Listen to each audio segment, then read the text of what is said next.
కూడా దేవాలయాన్ని ఒక వ్యాపార కేంద్రాలుగా చూస్తున్నాయి. గతంలో మనం మాట్లాడుకుంటూ ఉంటాం. ఎప్పుడైతే మనము ఆదాయం గుడికి ఇస్తున్నప్పుడు ఆ గుడి యొక్క అడ్మినిస్ట్రేషన్ కానీ భక్తుల సౌకర్యాలు కానీ మన యొక్క పవిత్రతను కాపాడాలి. బోర్డు అనేటువంటి చాలా స్పష్టంగా అక్కడ ప్రభుత్వం కూడా ఫెయిల్యూర్ అనేటువంటి మనకు క్లియర్గా కనపడుతుంది.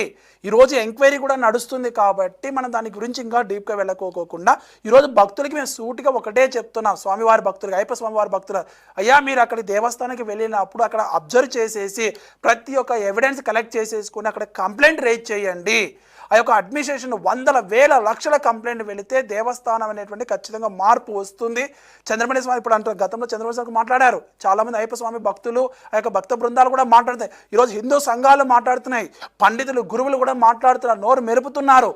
ఎందుకంటే సమాజంలో కూడా ప్రశ్నించే గొంతులు లేచాయి కాబట్టి ప్రతి ఒక్క ప్రభుత్వం ఎక్కడ ఉన్నా సరే మన దేవాలయానికి ఎటువంటి ఆపద కలిగినా, ఎటువంటి దోపిడీలు జరిగినా, దొంగతనాలు జరిగినా కూడా ఈరోజు భక్తులు కానీ గురువులు సంఘాలు కూడా ప్రశ్నిస్తున్నాయి. కాబట్టి అధికారులు మేల్కోవాలి. చిన్న విషయం తప్పు జరిగినా కూడా మేము ప్రశ్నిస్తున్నాము.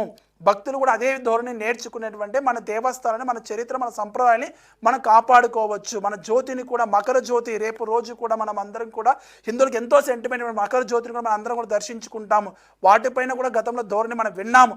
ఈరోజు ఆ యొక్క బోర్డు ట్రావెన్కోర్ దేవస్వామి యొక్క బోర్డు అనేటువంటి మంచి నిర్ణయాలు తీసుకొని హిందువుల యొక్క మనోభావాలను కూడా రక్షిస్తుందనేసి జరిగినటువంటి తప్పిదాలను కూడా మేము త్వరగా ఆ యొక్క సరి చేసేసి కూడా మంచి వ్యవస్థలని, భక్తుల యొక్క సెంటిమెంట్ని కూడా మీరు కాపాడుతారని మేము వేడుకుంటున్నాం. ఈ యొక్క లైవ్ ద్వారా ఖచ్చితంగా మీరు హిందూ బంధువులకి న్యాయం చేయాలనేటువంటి మేము డిమాండ్ చేస్తున్నాము. ఈ లైవ్ ద్వారా మేము తెలియజేస్తున్నాం మేడం.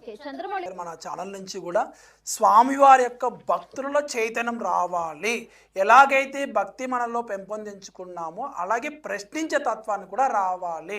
ప్రభుత్వంలో ఉంది కదా, ప్రభుత్వం మనం చూసుకుంటే మన ఓటేసి ఎన్నుకున్నటువంటి ప్రభుత్వాలే కదా అని అనుకుంటే ఆ ప్రభుత్వం మన హిందుత్వానికి అనుకూలంగా ఉందా, వ్యతిరేకంగా ఉందని ఆలోచించినప్పుడు ఈరోజు మనకి ఇలాంటి పరిస్థితి ఏర్పడింది.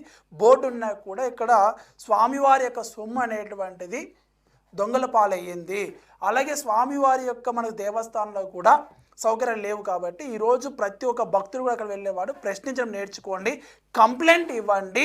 అలాగే ప్రభుత్వ కబంధ హస్తాల నుంచి మన దేవాలయానికి విముక్తి కలగాలి. ప్రతి ఒక్క భక్తుడు కూడా ప్రశ్నించేసి దీనిపైన కంప్లైంట్ ఇవ్వండి, సౌకర్యాలు కలిగించండి. ఎందుకంటే భక్తుడు ఇచ్చేటువంటి మీ యొక్క ప్రతి ఒక్క ఏదైతే రిసిప్ట్ డొనేషన్ చేస్తారో రిసిప్ట్ తీసుకోండి.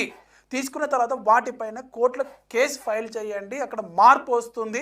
రాదన్నటువంటి మార్పును మనం వచ్చే విధంగా గత కొన్ని సంవత్సరాలు కనుక మేము గత 6 సంవత్సరాల నుంచి సనాతన ధర్మ పరీక్షకు చేస్తూనే ఉన్నాం. అయితే గతంలో లేనటువంటి హిందువుల చైతన్యం ఇప్పుడు చైతన్యం అనేటువంటి పెరిగింది కనుక మేము భక్తుల నుంచి కూడా మేము ఆశించేది